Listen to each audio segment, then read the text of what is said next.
What is up, YouTube? Welcome back to Work Knife Balance. We've got a sweet budget knife we're going to be looking at here today.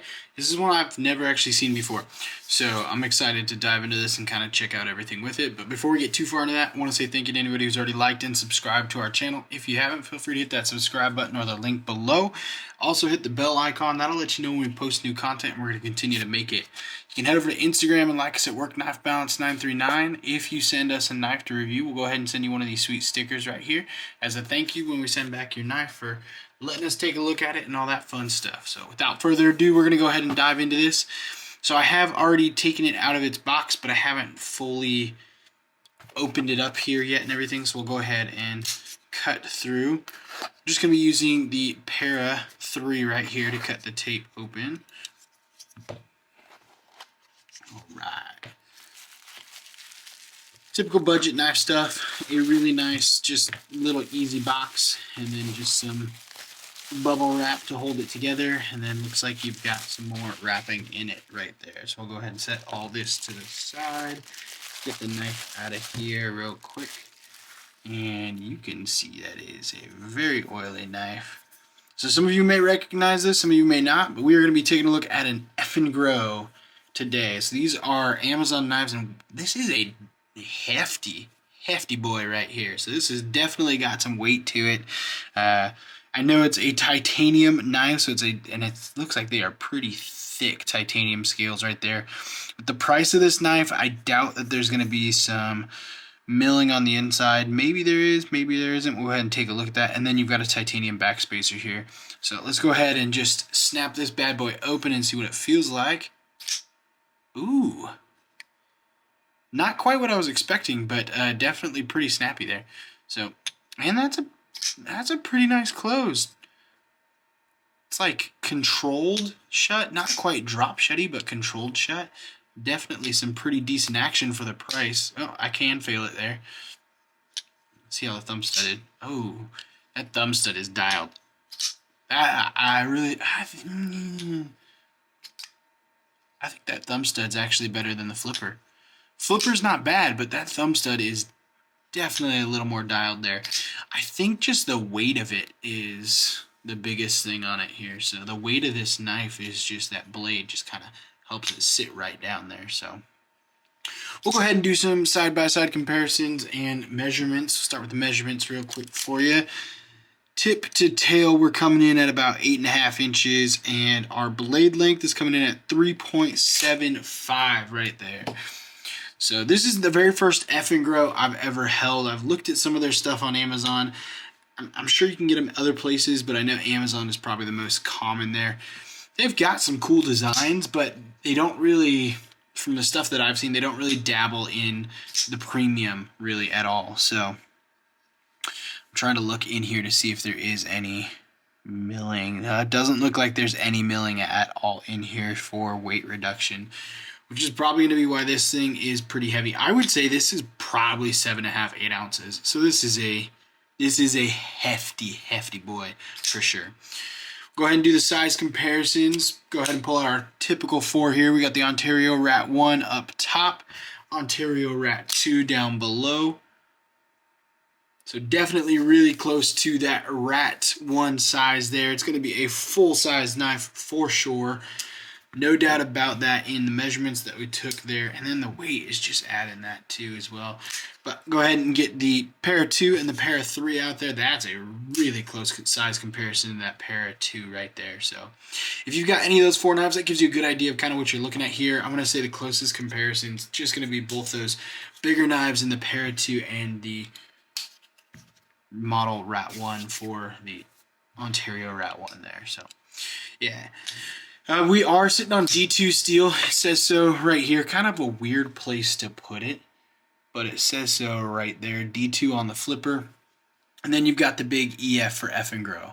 I really am digging this blade shape that they put on here.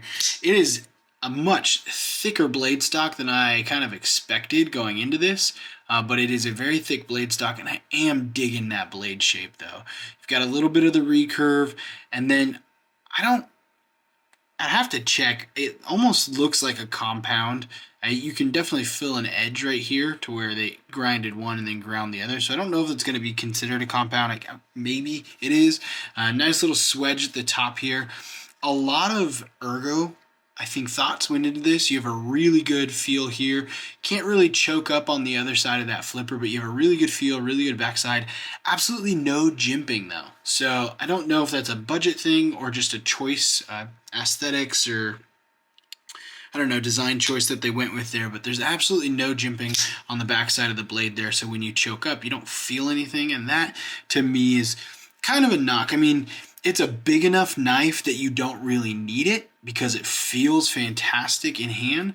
Both front and reverse grip there feel really good on it. So you don't necessarily need the jimping, but it's always nice to have a little bit of extra feel to it right there.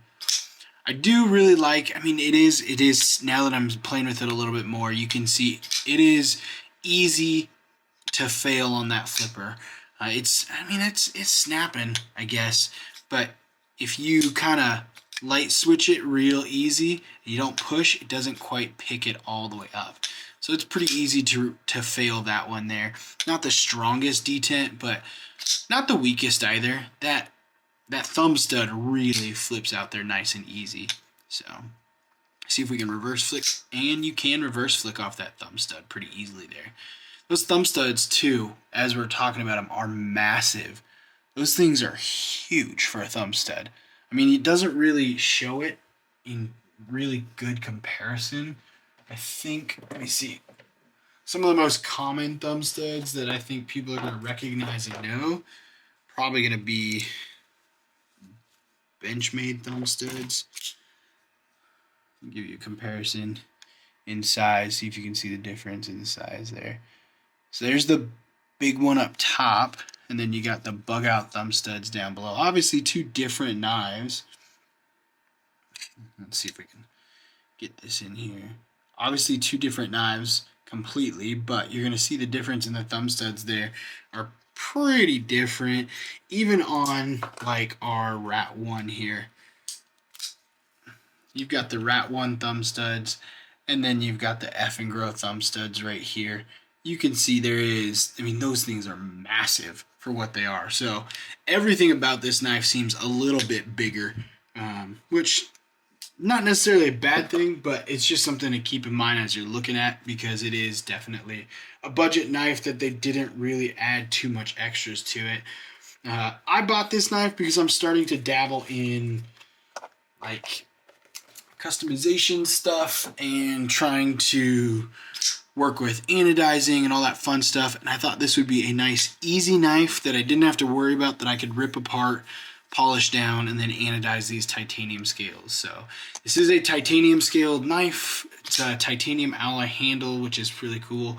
Kind of balances out everything to it about the knife and adds a little bit more. So I'm going to go ahead and I will, down the road, probably take this apart and do some anodization on these scales just to try and mess with stuff. I didn't want to mess with any of my premium knives, so I went ahead and got a cheap knife. These are on Amazon for 70 bucks. I think they're pretty sweet for what they are. Definitely heavy. Like, you're never going to miss this at all. But I think it's going to be pretty sweet to just kind of mess with things. And it's going to be a fun, just kind of tear apart knife to practice and go over stuff so I don't screw up any of my nice knives. But yeah. Not much really left to say about this. I will go ahead and put the link below to this F and Grow knife. So if this is something you like the looks of it, keep in mind it is pretty wickedly heavy, but you can go ahead and take a look at that below and get one for yourself. Also, I know there's a lot of people out there that like to do the same customization stuff that I do, so that I'm starting to dabble into. So if this is something you want to do, I highly recommend something like this. You're never going to worry about it, and you're not going to beat it up because it is a beast in itself. So it's a great choice, in my opinion, as a budget knife to go ahead and take apart and just work with and try and figure it all out.